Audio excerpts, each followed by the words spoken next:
오늘은 즉시 재촉하사라고 하는 말씀인데요. 오늘은 이 본문의 앞부분만 우리가 나누고 계속해서 말씀을 이어가도록 다음 주에 이어가도록 하겠습니다. 자, 오병이어의 사건은 매우 이례적인 기적이었습니다. 그런데 오늘 이 풍랑이는 갈릴리 호수를 걸으시고 바람과 파도를 잔잔하게 하신 기적 또한 이례적입니다. 그러니까 매우 일반적이지 않은 기적을 연속적으로 주님께서 연달아서 행하신 이유가 있습니다. 그 이유가 뭘까요? 보면 33절에 보면 이 본문의 마지막 끝에 있는 절입니다.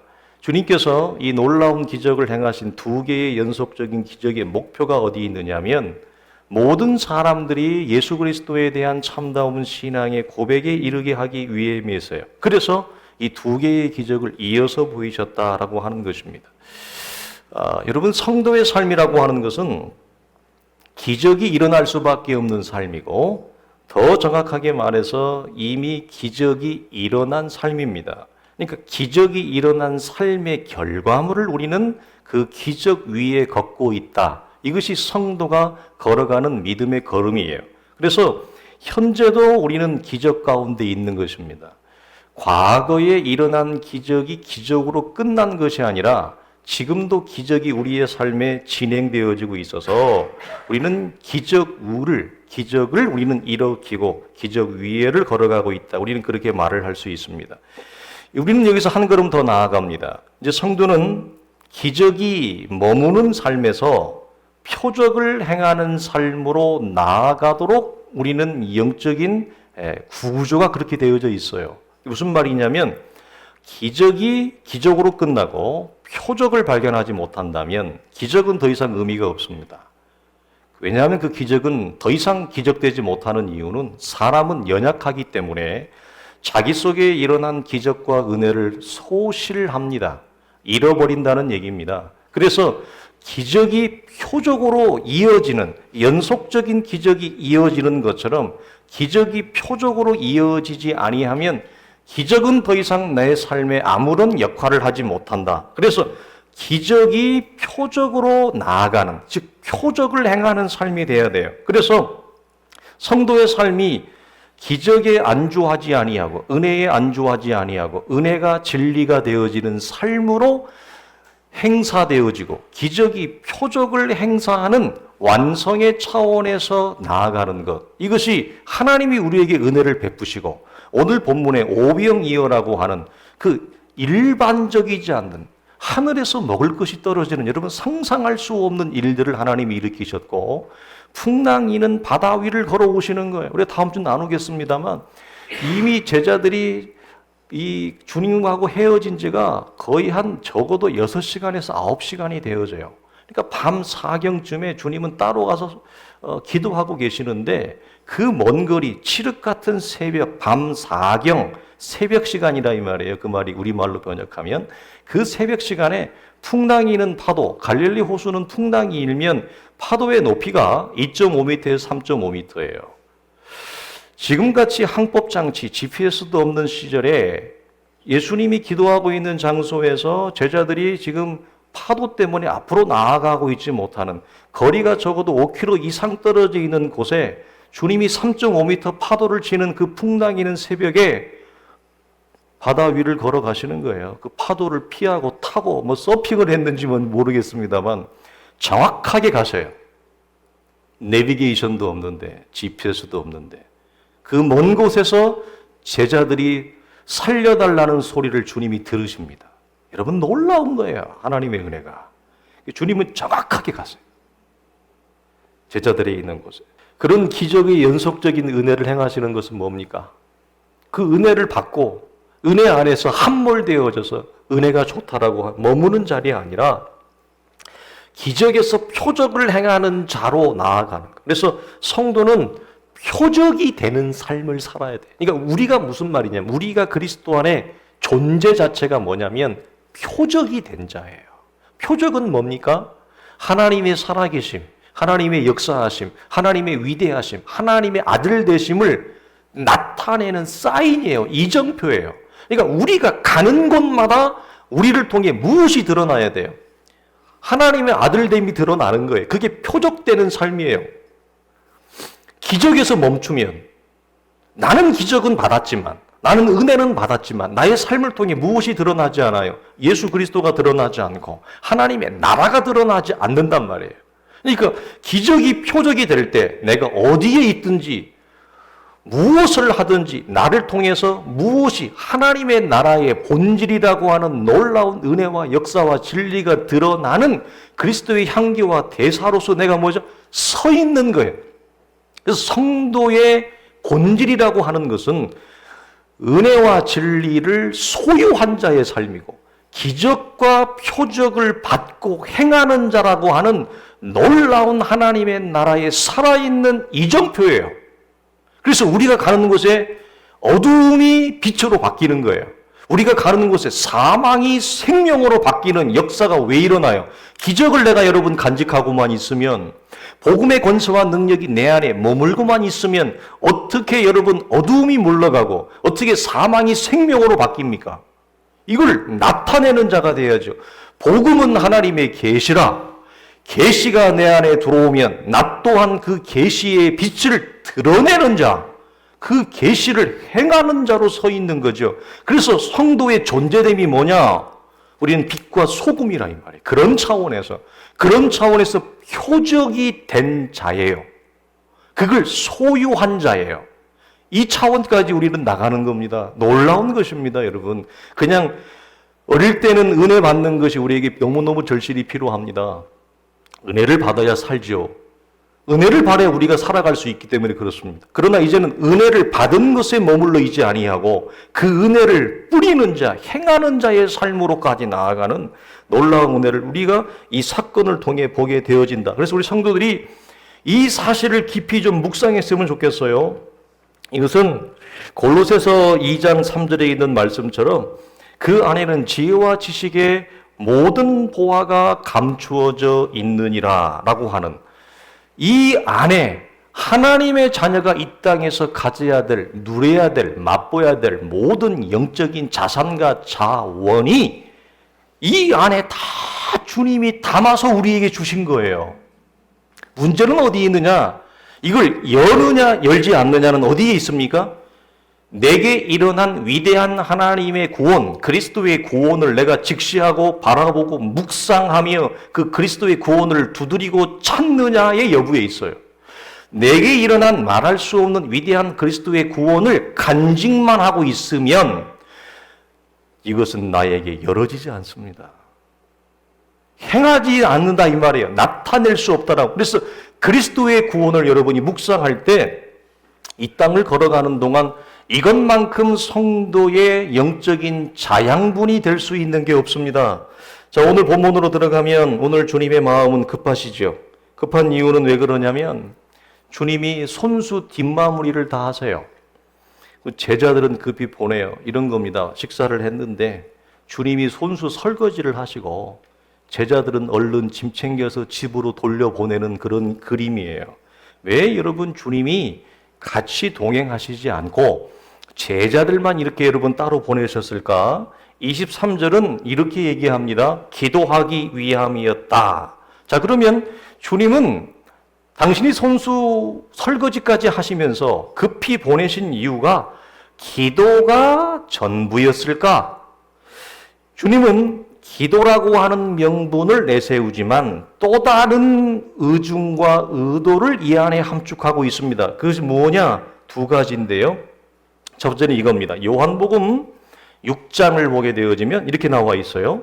자, 보리떡 5개를 먹고 남은 조각이 12바구니에 찼더라. 그 사람들이 예수께서 행하신 이 표적을 보고 말하되 이는 참으로 세상에 오실 그 선지자라 하더라. 그러므로 예수께서 그들이 와서 자기를 억지로 붙들어 임금으로 삼으려는 줄 아시고 다시 혼자 산으로 떠나가시니라.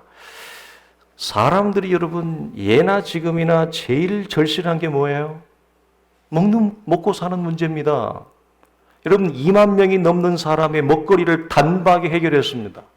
12바구니를 남겼습니다. 12바구니를 남겼다고 하는 의미는 하나님의 은혜가, 우리를 향한 하나님의 공급하심이 절대 결핍과 부족이 아니라 하나님이 완전하게 채움과 나옴을, 부족함이 없음을 얘기하는 건데요.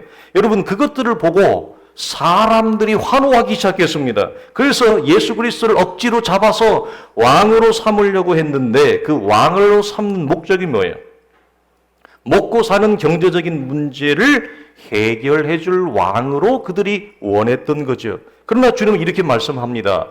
나는 너희들이 원하는 그런 왕이 아니라고 하는 사실을 무엇을 통해 나타내냐면 분리를 통해 나타내는 거예요. 그들과 분리, 자리를 두는 것, 차이를 두는 것을 통해 말씀하는 거예요. 그래서 예수님을 왕으로 삼아 놓고 자기가 원하는 것을 이루어내고 만들어내는 차원, 이거 출애굽기에 나오는 여호와 우상이죠. 여호와 우상을 주님은 철저히 경계하고 그들에게 가르쳐주기 위해서 무엇을 하느냐? 분리시킨다, 떨어뜨려요. 원래 함께 하시는 주님인데 분리시킨다. 출애굽기 32장을 보겠습니다. 백성이 모세가 산에서 내려오미 더딤을 보고 모여 백성이 아론에게 이르되 말하되 일어나 우리를 위하여 우리를 인도할 신을 만들라. 이 모세 곧 우리를 애굽 땅에서 인도하여 낸 사람은 어찌 되었는지 알지 못함이니라. 아론이 그들의 손에서 금고리를 받아서 부어서 조각칼로 새겨 송아지 형상을 만드니 그들이 말하되 이스라엘아 이는 너희를 애굽 땅에서 인도하여 낸 너희의 신이로다 하는지라. 여러분, 이 여호와 우상의 시초입니다.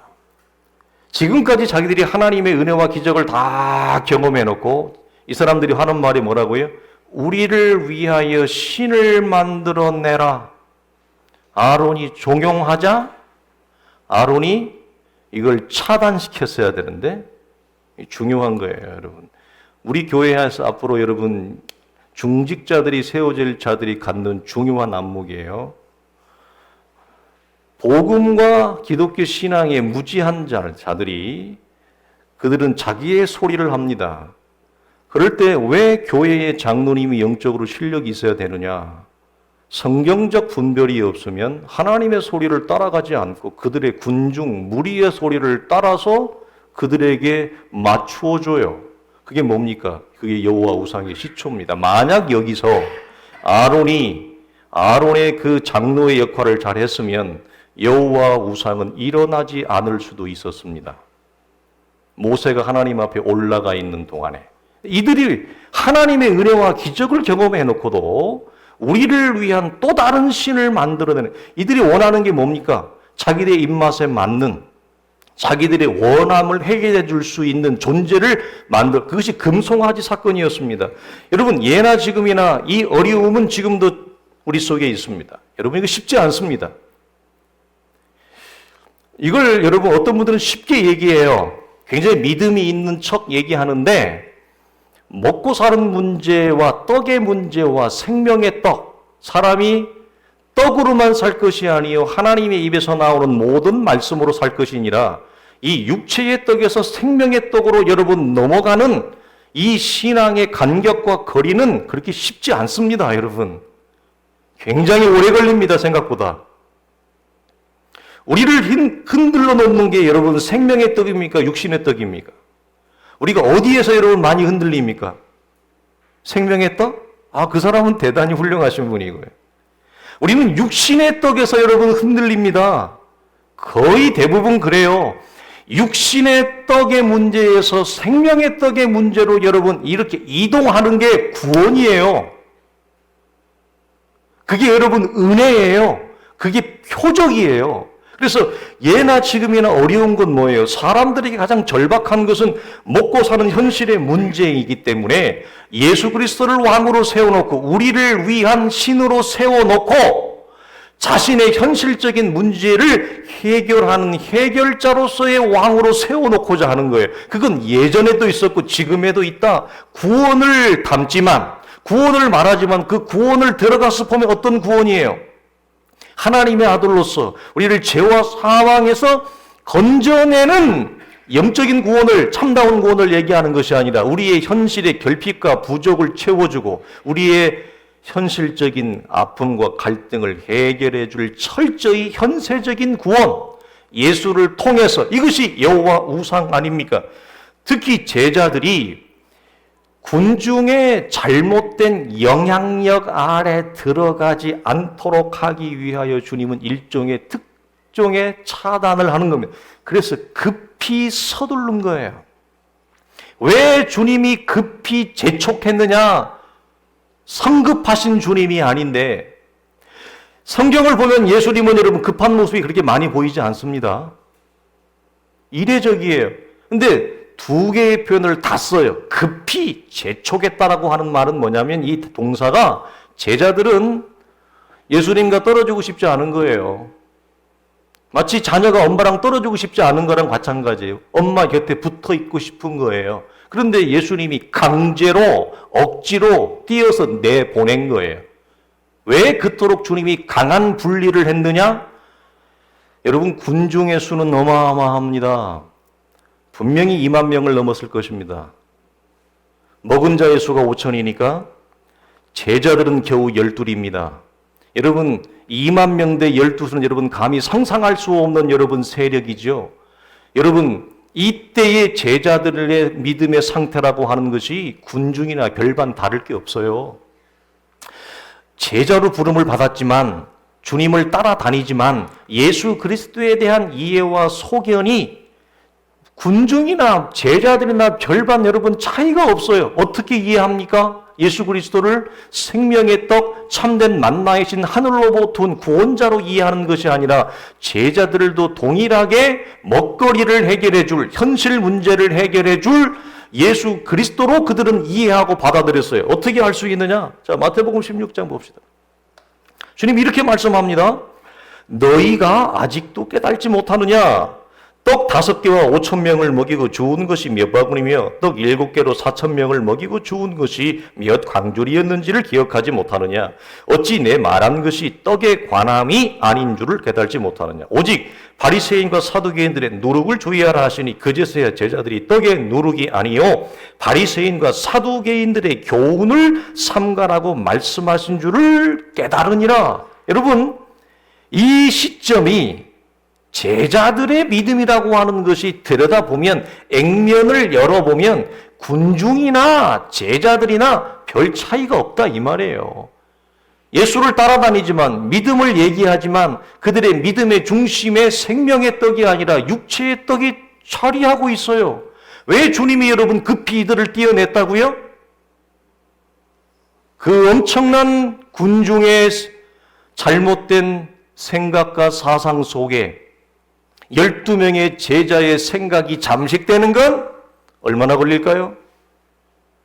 얼마나 걸릴까요? 같이 섞어놓으면 여러분 얼마나 걸릴까요? 여러분, 한 가지가 되어지는 것은 여러분 시간 문제입니다. 사실은 같아요. 아직 제자들은 신앙 고백을 하지 못한 상태예요. 16장에 가서야 신앙 고백이 나와요. 16장에나 가서야. 아직 신앙 고백 전이기 때문에. 그리고 예수 그리스도를 따르지만 예수님에 대한 소견과 이해가 똑같아요. 별 차이가 없다 이 말이에요. 이것이 여러분 보이는 그림이 되게 커요. 우리 시대의 그림이에요, 이게. 우리 시대의 그림이라고요.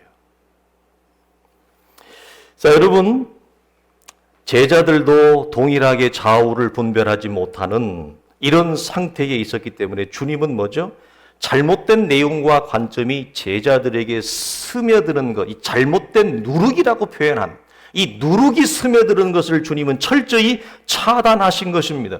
초대교회의 서신서들을 보면 동일한 공통점 가운데 하나가 나와요. 그건 뭐냐면 사도들이 굉장히 예민하게 반응하는 게 하나가 있어요. 대부분은 사도들은 관대합니다. 여러분, 관대합니다. 그런데 유일하게 사도들이 아주 긴급하게 예민하게 그런 반응이 하나 있어요. 뭐죠? 교회 공동체에 성도들 속에 잘못된 교훈이 스며들어가는 것, 이걸 가장 경계했습니다. 이게 스며들어오면 여러분 무너져요.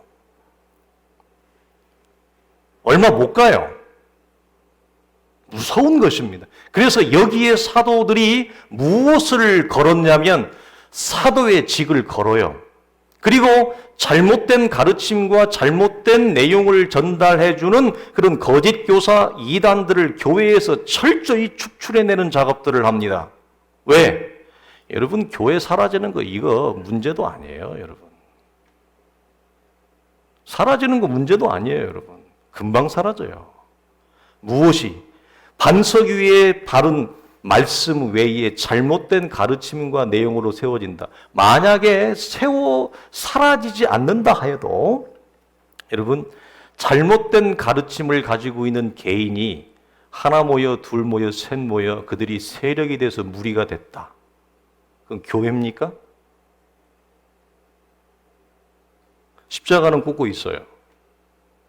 자, 예수 그리스도를 생명의 떡이요 하늘에서 내려온 참다운 구원자가 아니요, 예수 믿고 복 받고 예수 믿고 병 낫고 예수 믿고 내가 원하는 거 이루어내는 그런 무당 같은 점치는 그런 여러분 미신 토속 신앙으로 여러분 포장되어져 있는 십자가 꽂은데 사람이 한 명이 아니라 2만 명, 3만 명이 뭐예요? 그게 교회예요?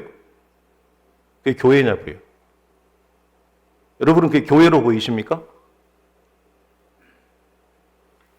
여러분, 사라지는 것이나 제자들이 작은 교회가 잘못된 영향에 들어와서 사라지는 것이나 오히려 큰 사람들이 많이 모여서 잘못된 영향과 가르침에 예수의 이름을 부르나 옛자는 하나 복음이 없는 여러분 십자가가 사라지지 않고 있는 것이 그것이 도리어 하나님을 대적하는 것이에요.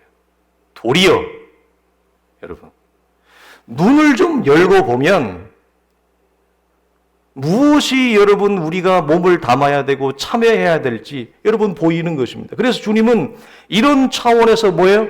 급하게 분리시킨 거예요. 기독교에 대한 잘못된 이해가 무리라고 하는 세력화가 되어지는 것. 우리 시대입니다, 여러분. 어느 시대든지 이것은 있어 왔습니다만 기독교가 아니나 기독교로 포장된 잘못된 사람들이 덧대어서 그 사람들이 또 다른 사람을 부릅니다. 사람이 사람을 부르고 건물이 건물을 불러대는 이 시점에서 이것이 세력과 무리가 되어지는 세력화된 무리라고 하는 것은 여러분 매우 위험한 거예요. 겉은 멀쩡하나 사실은 하나님을 대적하는 자의 상태에 있습니다. 그래서 여러분 마태복음 7장을 보면 이런 겁니다. 나더러 주여 주여 하는 것마다 천국에 들어갈 것이 아니요 다만 하늘에 계신 내 아버지의 뜻대로 행하는 자야 들어가리라. 그날에 많은 사람이 나더러 이르되 주여 주여 우리가 주의 이름으로 선지자 노릇하며 주의 이름으로 귀신을 쫓아내며 주의 이름으로 많은 권능을 행하지 아니하였나이까 하리니 그때에 내가 그들에게 밝히 말하되 내가 너희를 도무지 알지 못하니 불법을 행하는 자들아 내게서 떠나가라 하니라. 이들의 특징은 뭐냐면 일도 있고 주의 이름도 있어요. 많은 사람이 모여요. 근데 이들의 특징이 뭐냐? 하나님의 뜻이 그들 속에 드러나지 않아요. 하나님의 뜻, 토라가 드러나지 않는다는 말은 우리가 압축해서 이런 겁니다. 즉 하나님과 아무런 무관없는 상관없는 일들을 해요. 이런 차원에서.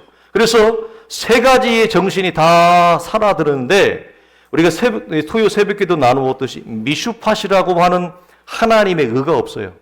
일은 있는데 하나님의 의가 없어요. 자, 일은 있는데 제다카라고 하는 하나님의 분배적 정의도 없고 그 다음에 헤세드라고 하는 관대함과 자비도 없어요. 자비의 타자화도 없어요. 그러니까 일만 있어요. 어떤 행사만 있어요. 여러분 이런 차원에서 주님은 급히 제자들을 여러분 분리시킨 거예요. 또 하나 두 번째는 뭐냐면 오병이어를 통해 배운 영적인 내용을 풍랑이는 현실에서 어떻게 그들이 사용하는지를 주님은 보고 싶었어요. 이것을 왜 이렇게 띄어서 하지 아니하고 연속해서 이어서 주님이 이 사건을 붙여 놓았느냐라고 할 때 이들이 기적으로만 간직하고 있는지 아니면 표적을 행하는 자인지 자 믿음에 안주하는 자인지 믿음을 행사하는 자인지를 보이기 위함인데 이것은 여러분 출애굽기를 보면 이스라엘이 광대한 하나님의 기적을 경험한 이후에 첫 번째 그들이 경험하는 현실의 문제는 마라라고 하는 쓴 물이었습니다. 이 마라라고 하는 현실의 장벽에 그들이 부딪혔을 때 어떻게 하는지 하나님이 그들을 봐요. 출애굽기 정확하게 얘기를 해. 내가 그들이 어떻게 하는지 보리라. 말할 수 없는 출애굽의 위대한 기적, 애굽의 바로를 꺾으시고 홍해를 건너고 세계 최강의 군대라고 하는 그 바로의 전차 부대를 물로 하나님이 수장시키는 위대한 하나님의 살아계신 역사를 보았던 그들이 제일 처음 직면한 게 뭐라고요? 마라의 쓴물이었습니다. 하나님이 그 마라의 쓴물을 그들 속에 바로 던져줍니다. 미리암의 찬양이 끝나자마자 마라의 쓴물이 나옵니다. 하나님이 그들에게 뭐 한다고요? 내가 보리라.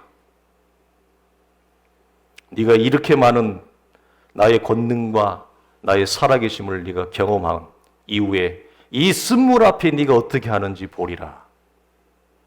안타깝게도 하나님이 원하는 기대가의 반응이 나오지 못했습니다. 그러자 그 뒤에 나온 게 뭡니까? 바로 만나와 메추라기 사건입니다. 만나와 메추라기 사건이 여러분 무엇을 의미합니까? 무엇을 먹을까? 무엇을 마실까? 왜 하나님이 더 많이 안 줘? 왜 하나님이 더 풍족하게 안 줘? 겨우 하나님이 이것밖에 안 주는 거야? 겨우 이것밖에 하나님이 안 주려고 나를 구원시킨 거야? 예수 믿게 한 거야? 이런 왁자지껄한 이 현실의 장벽에 놓여 있을 때, 여러분 이게 여러분 쉬운 노릇이 아닙니다. 구원의 놀라운 은혜를 우리가 여러분 경험한 거, 여러분 우리가 입술로는 부인하지 않습니다. 우리가 입술로는 인정을 합니다. 그러나 그것이 어디에서 정말 여러분 인정과 항복이 돼야 됩니까? 현실, 마라라고 하는 현실, 만나와 메추라기라고 하는 삶의 현실과 현장에서 우리가 어떻게 하나님의 은혜 받음을 기초로 토대로 헤쳐나가는지, 그것을 어떻게 풀고 나가는지, 그걸 하나님이 보세요. 두 다 만나의 사건, 이 메추라기의 사건에 공이 나오는 건 뭐냐? 하나님이 내가 보리라. 하나님이 은혜를 안 준 게 아니고 놀라운 하나님의 은혜와 역사를 그들 속에 하나님이 다 풀어주십니다. 다 베풀어 주십니다. 이 놀라운 은혜를 경험한 그들이 이 먹고 사는 문제, 떡의 문제 어떻게 하는지 보리라. 자, 물어보겠습니다. 그들이 하나님이 원하는 결과, 하나님이 원하는 여러분 믿음의 반응과 행사를 했기 때문에 마라의 쓴물이 단물이 됐습니까? 잘 뒤집어 봐야 돼. 만나와 메추라기를 하나님이 원하는 속 시원한 믿음의 행사, 믿음의 모습, 내용을 보였기 때문에 하나님이 하늘로부터 만나와 메추라기를 주었습니까? 아니요. 하나님이 원하는 모습과 답변을 전혀 그들은 보이지 못했습니다. 그 큰 은혜를 경험하고도. 근데 왜 하나님이 왜 줘요? 이게 하나님의 크신 사랑이에요. 그들이 실패했는데 버리지 않아요. 하나님의 은혜에 합당하게 반응하지 않았으니까 너는 고생해도 싸겠다. 그러니까 마라의 쓴물을 더 먹어. 이게 아니고 하나님이 그러면서도 마라의 쓴물을 단물로 바꿔버려요. 아이고 이놈의 자식 이러는 거죠. 언제 생각이 좀 트일래? 그러면서 단물로 바꾸고 먹을 거 없다고 하나님 앞에 투정하자 하나님이 만나와 메추라기를 그냥 쏟아 부어 주셔요. 우리가 잘해서 받은 게 아니라 이 말이에요. 하나님의 은혜가 커서 받은 거예요. 이 사실을 우리는 여기서 여러분 보게 되어집니다. 그래서 여러분 우리에게 주어진 이 현실이라고 하는 조건 속에서 내게 받은 하나님의 은혜와 기적을 어떻게 풀어내고 어떻게 헤쳐가는지를 하나님이 뭐죠? 우리로 하여금 보는 거예요. 우리는 이것을 잊어버려요. 축구로 말하면 이 후반전, 연장전이 있다는 사실을 잊어버려요. 그냥 받는 것만 생각해요. 받고 좋으면 그걸로 족한 거예요.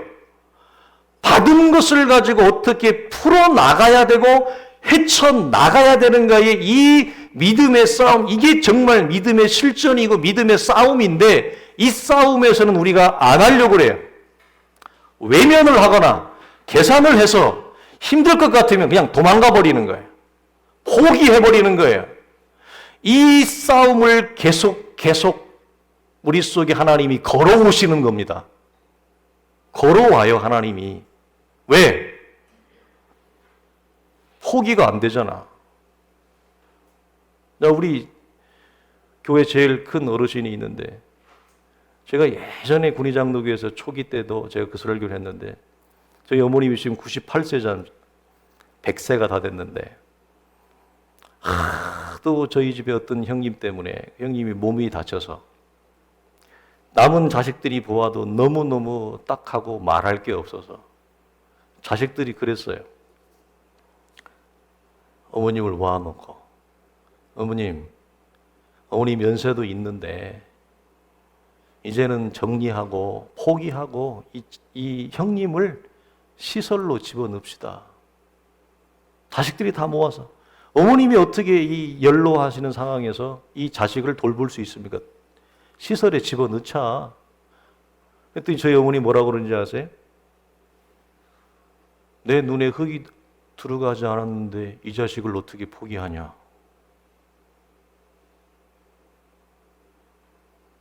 자식이 여러분 포기가 되어져요? 내 눈에 흙이 안 들어갔는데 이 자식을 어떻게 포기하냐는 거예요. 왜 하나님이 우리에게 이 싸움을 걸어온다고요? 우리는 은혜를 받는 것만 좋아해요. 하나님이 우리의 아버지고 우리가 그의 자녀이기 때문에 하나님이 우리를 포기할 수 없는 거예요.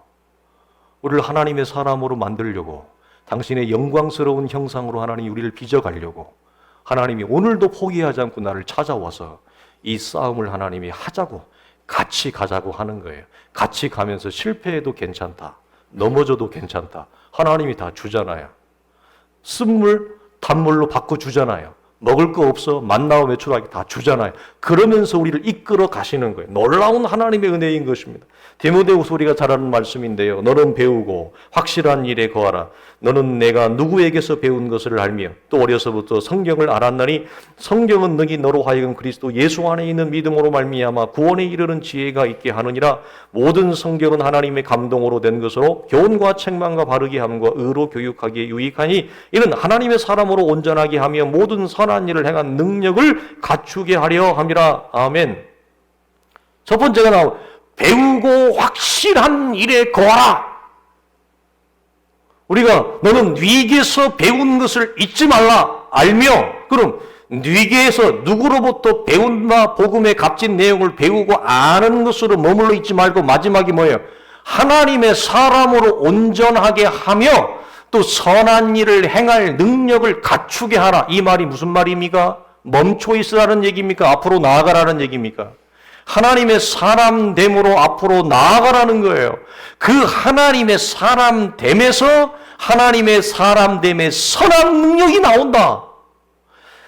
배우고 확실하게 알았으니까 배우고 안 것에 멈추는 것이 아니라 앞으로 나아가라고 하는 사도의 복된 여러분 가이드입니다. 이 차원에서 오늘도 하나님은 뭐죠? 우리 속에 이 싸움을 걸어와요. 이 질문을 던지고 여러분 마치겠습니다. 여러분, 왜 예수님은 여러분 무모하게 보이는 베드로의 요청을 허락하셨을까요? 지난 다음 주 설교 제목이 이겁니다. 오라 하소서. 오라 이거예요. 만일 주시어든 나를 명하여 이 풍랑이는 파도 위를 오라 하소서 주여. 주님이 보고 금방 빠질 거 알 텐데 몇 발자국 못 들어가요. 그 헬라어 단어를 분석을 해보면 문법을 보면 뭐 베드로가 뭐 한참 걸은 게 아니에요. 금방 빠져요. 여러분 금방 빠져요. 그런데 여러분 그렇게 무모하게 보이는 요청을 만일 주시어든 나를 명하여 오라 하소서 이 요청을 하니까 주님이 그래 오라 배에서 내리자마자 펑덩